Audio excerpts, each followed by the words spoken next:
कदाचित बेल नाकारण्यात आली तर त्याची डिलिव्हरी ती जेलमध्ये होईल.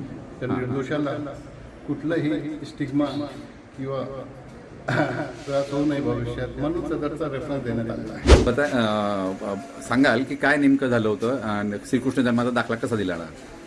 इतक्याच वेळी आम्ही असं मुद्दा मांडला होता का नीला दोषी आहे का निर्दोष आहे ते at the time of trial सिद्ध होईल. पण सध्या ती ग्रोदर आहे, कदाचित बेल नाकारण्यात आली तर त्याची डिलिव्हरी ती जेलमध्ये होईल. पण तो जो बाळ येईल जीवनभर आयुष्यभर एक स्टिग्मा राहील का बाळाचं ठिकाण जन्माचं ठिकाण जो आहे तो जेलमध्ये आहे. मग बाळाचा काही दोष नाही आहे. त्याला मोठं होईल तेव्हा